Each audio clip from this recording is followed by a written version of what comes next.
Muito bom dia, meus amigos, minhas amigas, meus irmãos, minhas irmãs. Doutor Antônio Martins Farias, eu sou contador, sou advogado, moro aqui em Santa Cruz do Capibaribe, Pernambuco. Hoje, 29 de novembro de 2024. Acabou-se novembro, foi-se embora, o último dia útil, né, do ano de 2024, de novembro de 2024. Bom, eu deixo aqui o meu e-mail, o meu telefone, caso queira entrar em contato comigo, fiquem à vontade. Eu quero agradecer de coração os 520 inscritos, oh, que maravilha, ganhei dois, né, perdi um, ganhei mais dois e assim, e a meta continua até o final do ano, a ultrapassarmos 1.000 inscritos no meu canal. Obrigado também às 20 pessoas que visualizaram o meu vídeo da semana passada, né? Desculpa, cabelo aqui. Eu deixo sempre o meu e-mail, meu telefone, caso queira entrar em contato comigo, fiquem à vontade. Como eu falei no vídeo passado, a minha preocupação é falar a verdade, buscar um entendimento, buscar uma discussão, alimentar discussões para que a gente possa melhorar as condições do nosso país. O vídeo de hoje, eu falo assim, o anúncio do corte de gasto do governo não agrada ao mercado e o dólar dispara. Pois é. O governo protelou. Quando anunciou o programa ontem, o mercado, ao invés de se satisfazer, se desesperou, né? O dólar bateu um valor absurdo, passando de R$ 6. Eu não tenho ideia das consequências, da gravidade dessa situação na nossa economia. Eu nunca vi uma disparidade tão grande do nosso dólar. Já vi crises homéricas nesse país, mas o dólar realmente deu uma subida muito grande e a gente não vê perspectiva de queda. Eu acredito que não vai cair. O dólar vai ficar em torno de talvez, pode ser que ele não ultrapasse a barreira dos 6, mas vai ficar nos 5 e alguma coisa, quase nos R$ 6, o que é um absurdo. Nosso real está muito desvalorizado, isso preocupa muito porque isso vai, obviamente, a elevação dos preços e, consequentemente, a elevação da inflação. E também, óbvio, que o Banco Central tem que aumentar mais uma vez a famigerada taxa de juros, né? Ao anunciar o programa de corte, o governo, ao que parece, não agradou o mercado. Isso aí já está notório, né? O mercado não aceitou, e que diz que é ineficiente, é pouco, porque o mercado, os ricos no Brasil adoram matar pobre, né?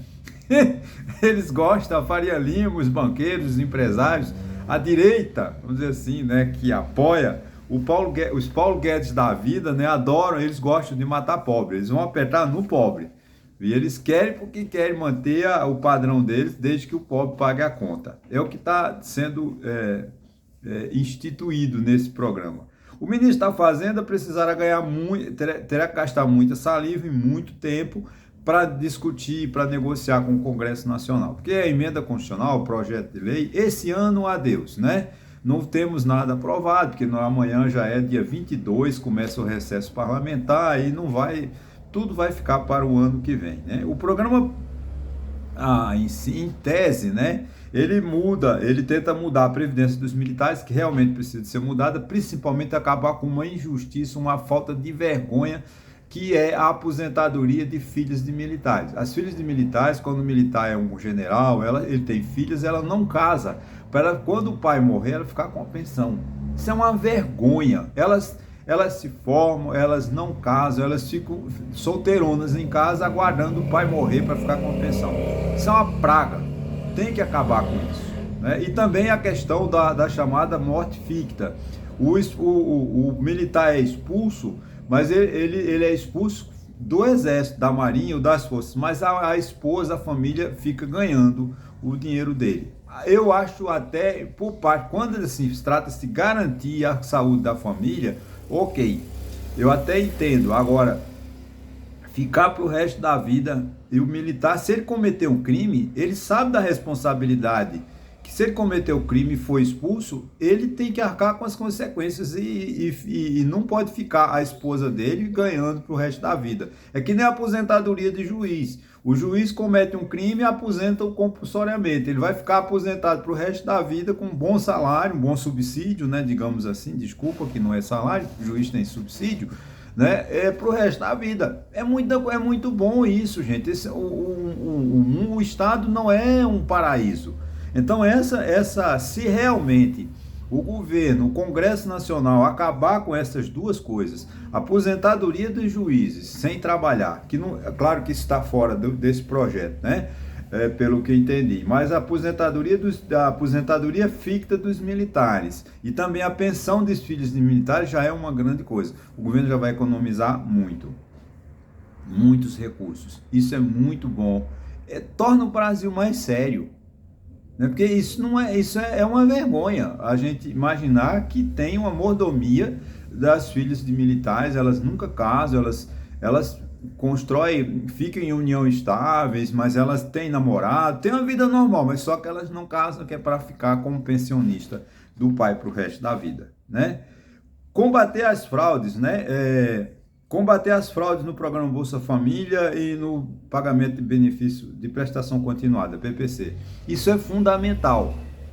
Eu sei que tem muita fraude no Bolsa Família, muita fraude no benefício de prestação continuada, BPC.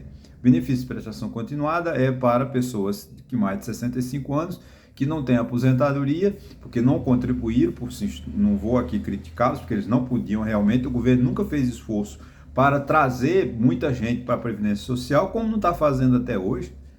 Né? Nós temos uma média de 65 milhões de brasileiros que não contribuem com a Previdência, que amanhã, daqui a 20, 30 anos, quando eles completarem 65 anos, eles terão que ir para o programa de assistência social, porque eles nunca contribuíram e o governo não sabe disso e não faz nada para atrair essas pessoas para a Previdência, para que elas possam se aposentar. Então, eu acho isso muito, muito bom. Agora, não é para acabar, né? Tirar, porque o que acontece? Muita injustiça vai acontecer. Pessoas de idade, 65 anos, carentes, pobres, sem amparo, das prefeituras, do Conselho Tutelar, dos CRAs, né, do Ministério Público, vão morrer de fome, passar muita fome, porque vão cortar muitos benefícios e pessoas pobres vão continuar mais pobres ainda. Essa economia é em torno de 70 bilhões de reais em 10 anos. Eu acho que é uma boa. Tem que fazer uma correção? Tem. Parece que vai haver um recadastramento, né? E esse recadastramento é obrigatório, então fiquem atentos, você que recebe BPC, não sei de quanto tempo o governo vai exigir um recadastramento, vá guardando documento, vá arrumando testemunha, porque você vai precisar disso, né? Para resolver o seu problema do BPC. E também hoje tem que não está nesse contexto, mas eu me lembrei que eu li no Estadão hoje, que o governo pretende mudar o benefício de prestação continuada, né? Para quê? Para que as rendas de todas as pessoas, inclusive as que não moram com aquela pessoa, por exemplo, uma pessoa com mais de 65 anos, a renda, né, do marido, do namorado, do neto, do bisneto, vai contar. Então vai ficar muito difícil da pessoa carente com mais de 65 anos obter a ajuda, o auxílio mínimo, porque o governo tende a mudar para acabar com o gasto. Esse ano parece que mais de 100 bilhões de reais o governo já gastou pagando o benefício de prestação continuada. Isso é fraude? Não, não é fraude, isso é erro do passado. É porque o que acontece? A sociedade envelheceu, mas os governos anteriores não trouxeram para o mercado pessoas que podiam contribuir para a Previdência Social e ter uma aposentadoria. O governo nunca fechou os olhos, deixou. Como hoje nós temos em torno de 65 milhões de pessoas que não contribuem para a Previdência Social. Cidades como Santa Cruz de Caparibe, que é uma ilha, tem um monte de gente, mototaxista, costureira, manicure, pedicure, que não contribui com a Previdência. Hoje essas pessoas são jovens, vivem andando de moto para cima e para baixo, mas quando elas completarem 65 anos, que não contribuíram com a Previdência, o que resta é o BPC, Benefício de Prestação Continuada. Então, daqui a 20, 30, 40 anos, a crise da assistência social será muito maior do que a de hoje, por falta de política de governo. Isso é um conselho, se você está em 20 anos, 22, 23 e não tem procure arrumar um trabalho que anote a sua carteira, faça contrato de trabalho, contribua. As pessoas que trabalham na roça, que decidiram ficar para o resto da vida no campo, que não querem, não tem sonhos de ir para as grandes capitais, procurar estudar, mas pelo menos documentos com escritura, com formais de partilha, com contrato de comodato, com contrato, enfim, de arrendamento, para que você prove que você é um trabalhador rural, por exemplo. Para quando você completar a idade necessária, você poder se aposentar. A aposentadoria é um gasto, mas é um gasto que você contribuiu para isso. O trabalhador rural, gente, eu já falei muito isso, mas o trabalhador rural ele não quer ouvir.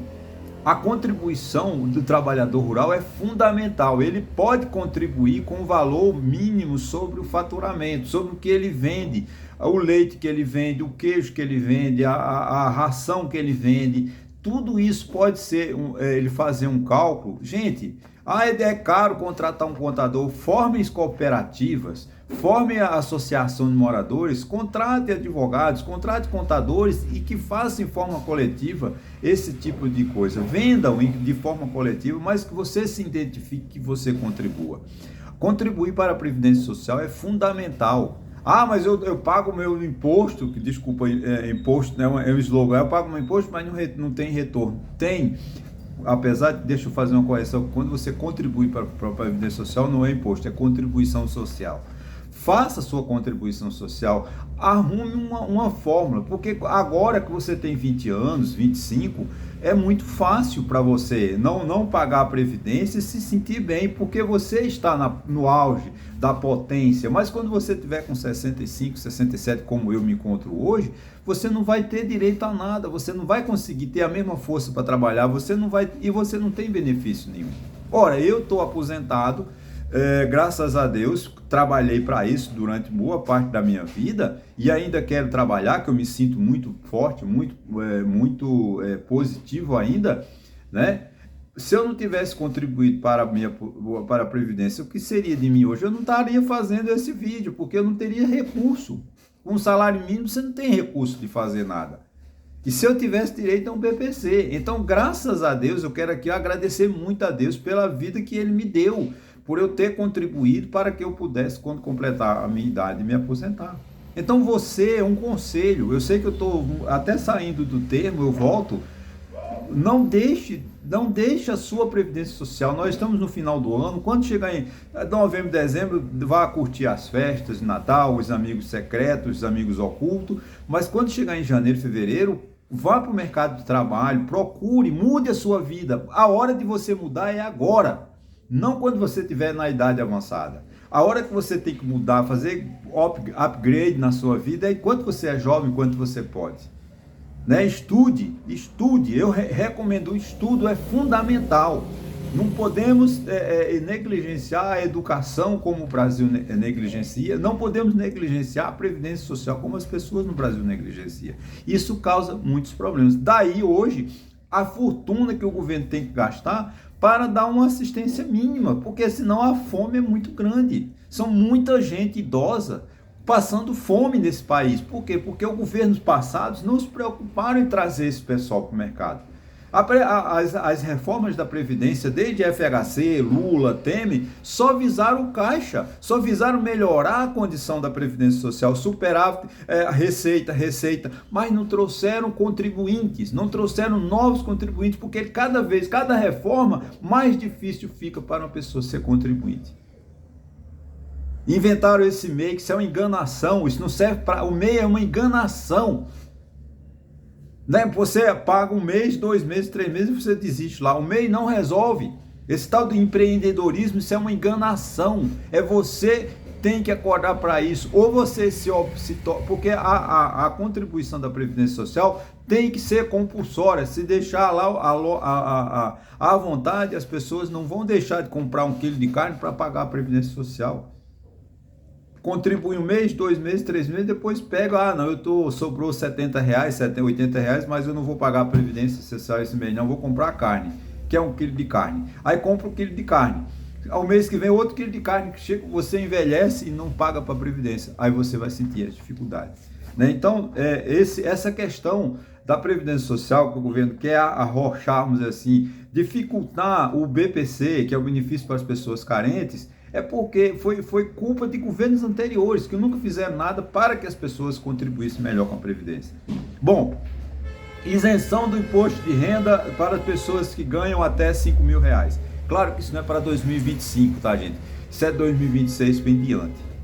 Eu acredito que essa proposta, ela não vai passar, tá? Porque a forma como o governo está tentando, eu vi ontem uma tabela, para quem ganha até 600 mil, vai ser mais um imposto anual. A proposta, ela tem alguma coisa de bom, mas ela não vai, porque é o rendimento do contrato de trabalho, mais as extras de rendimentos, aluguéis, né?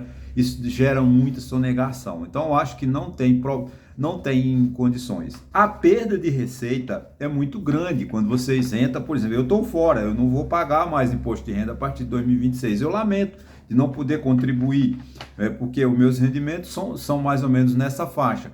Mas isso é muito ruim. Por quê? Porque esse dinheiro, o governo vai deixar de arrecadar muitos bilhões com imposto de renda, né? Mas o que vai acontecer? Essa situação, ela vai, esses bilhões, 4 bilhões, 5 bilhões por mês, vai para o mercado de consumo. O que vai acontecer? O aumento de preço, porque pouca oferta, muita procura. Aumento de preço, aumento de inflação. Apesar de que eu se entendo que o programa do governo do PT é o governo que o PT sempre governou apostando na renda, no consumo. Isso gera problemas sérios no país. Infraestrutura, inflação, juros altos. Porque o consumo, você vê a confusão que nós estamos vivendo, né? A nossa desvalorização do real, ela é muito grande. Nós estamos precisando de R$6 para comprarmos $1. Imagine isso na importação de arroz, de feijão, de óleo, de Nescafé, que a gente não... pouca indústria nossa aqui, né? Todo produto importado, ou mesmo não importado, que é cotado, por exemplo, a carne é cotada em dólar.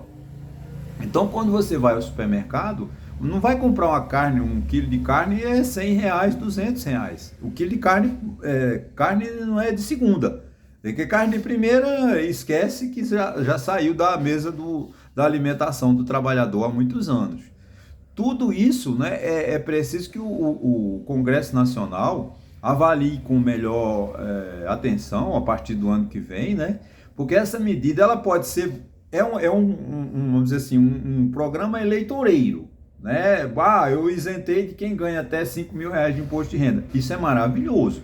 Do ponto de vista político, para ganhar voto, é maravilhoso. Agora, as consequências disso no mercado, com o aumento de inflação, com o aumento de preço, o benefício é zero para o povo, né? O governo precisava de cortar gastos. Eu sei que esses programas aqui ainda vão ser discutidos, né, vão votados no Congresso Nacional, ainda vamos ouvir muito falar deles, mas o governo podia, por exemplo, seria melhor que o governo cortasse as despesas com as emendas parlamentares, que são 50 bilhões de reais que os deputados vão querer mandar anualmente, isso aumentado com inflação mais 2, 3% ao ano. Então, esse ano é 50 bilhões, o ano que vem é 70, o ano que vem, 2026, é 75 e assim sucessivamente. Então, não tem limite. Se cortasse, era só aí já era 50 bilhões de reais.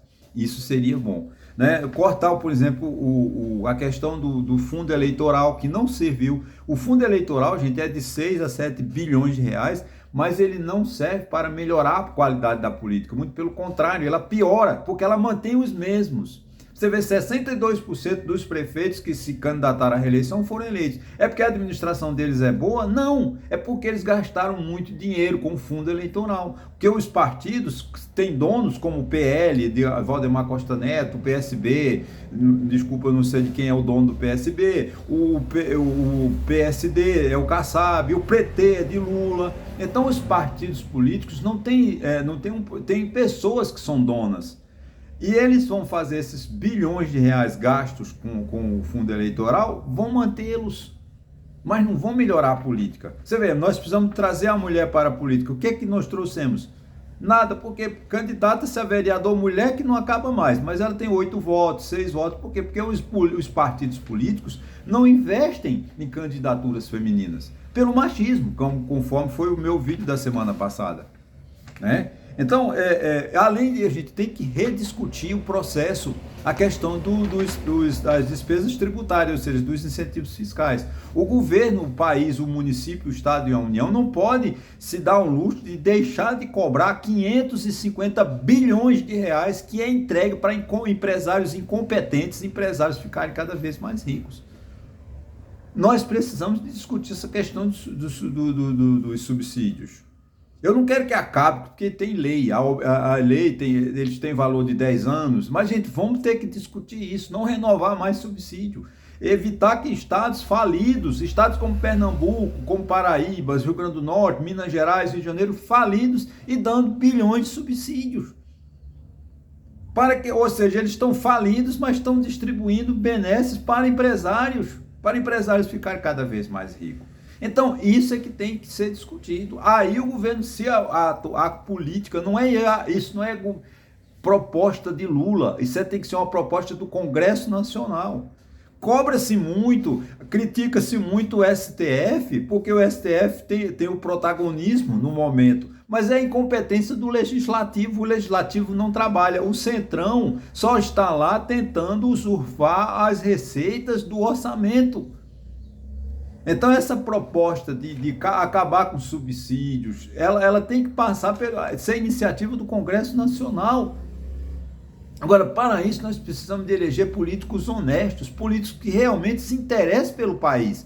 Só que os políticos que nós temos lá não se interessam pelo país, estão interessados para eles. Você vê, nós estamos há 2 anos discutindo os próximos presidentes do Senado e da Câmara, porque eles não querem perder o comando para que o orçamento fique na mão deles e eles possam usufruir de bilhões de reais. Então, gente, é lamentável que esse programa, não estou aqui criticando o governo do PT, nem o ministro Haddad, muito pelo contrário, é uma pessoa muito competente.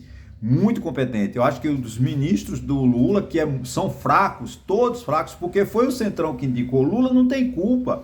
A qualidade dos ministérios de Lula é decepcionante.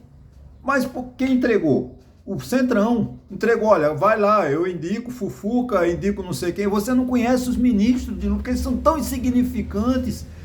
Claro que são muitos, 38, se eu não me engano, ou 39 ministérios, fora as autarquias que têm função, assim, competência de ministérios. Você não conhece. Agora, sobra-se 3 ministros no governo. Eu não vou nem citar os da Casa Civil, porque são medíocres. A Casa Civil, aqueles que ficam ali com Lula no Palácio do Planalto, são muito fracos, são do PT, Bahia e tal, mas são pessoas insignificantes politicamente. Eu não tenho nada contra a pessoa deles. Agora, se destaca no governo Lula a Simone Tebet, o Geraldo Alckmin e o ministro Haddad. Esses 3 ministros são assim, o carro-chefe do governo do Lula. Então, não depende só de Lula, não, depende da sociedade, depende dos políticos, que são de péssima qualidade. Então, esse é o grande problema do Brasil, discussões que realmente envolvam a sociedade. E isso compete ao Congresso Nacional, mas o Congresso Nacional é medíocre. Não adianta ficar... Agora o STF está essa semana discutindo, vou encerrar, desculpa, a questão do artigo 19 da lei de informática, das redes sociais, né? Se é inconstitucional, se o YouTube, sei lá, quem vai ser obrigado a retirar mentiras, né? Gente, isso não é competência do STF, é competência do Congresso Nacional. Agora, o STF está fazendo protagonismo, está fazendo... Não, é porque chegou a ele. Ele foi convocado, ele foi provocado. O STF faz ativismo judicial? Não faz. É por causa da qualidade medíocre dos nossos políticos. As ações chegam ao STF, ele tem que decidir. Não tem, como na Constituição dos Estados Unidos, que a Suprema Corte Americana, ela decide o que vai julgar. Né? Então, chega lá no final do ano, que o ano civil para os americanos se encerra em outubro, o mês que vem, ou janeiro, fevereiro, quando o Trump tomar posse, a corte vai dizer, vou julgar tais casos. Não adianta insistir com a Suprema Corte. Agora, no Brasil, não provoca, ingressa com ação no STF, ele tem que julgar. A lei obriga, nossa lei obriga que o STF tem que se manifestar. Então, o STF fica decidindo coisas porque ele foi provocado. Mas não é culpa do STF, o STF não foi buscar na rua a manifestação do povo. ingressaram com a ação lá. E agora, quem tem que buscar a vontade do povo nas ruas é o Congresso Nacional. Agora, um Congresso Nacional que realmente legisle, que realmente tenha vontade de fazer alguma coisa pelo país. Só que os políticos, os deputados federais, os nossos senadores são medíocres, são ridículos. Aí o nosso país entra nessa crise, inclusive na crise financeira. Ok, gente? Muito obrigado, desculpa o desabafo, mas os políticos são muito medíocres. Eu quero um Congresso Nacional atuante, eu quero um Congresso Nacional com lideranças que pensem o país e não em mediocridade como é essa turma hoje no Congresso Nacional. Eu não aguento mais ouvir falar de Nicolas, sei lá, de Minas Gerais, que só vive nas redes sociais inventando mentira. Eu não quero mais, não. Eu quero políticos que realmente pensem o país. O que esse deputado mineiro, esse Nicolas, que eu não sei o nome dele, é tão medíocre que eu não lembro o nome dele, faz para o país? Nada. E aí tantos e tantos outros. Não é só porque ele é do lado de Bolsonaro, mas também temos gente medíocre no PT, temos gente medíocre no PSB, temos gente... É o Centrão. O Centrão é uma ferida, é um câncer da sociedade brasileira. Então, qualquer deputado que faz parte do Centrão, ele está corrompendo, ele está corroendo, ele está destruindo a sociedade brasileira. Essa é a realidade. Nós precisamos de mudar a qualidade do político. Se a gente não mudar a qualidade do político, não tem programa fiscal que dê jeito. Vai ser sempre essa briga, porque o governo não tem mais condições de investir. Ok, gente? Mais uma vez, desculpa o desabafo e até a próxima.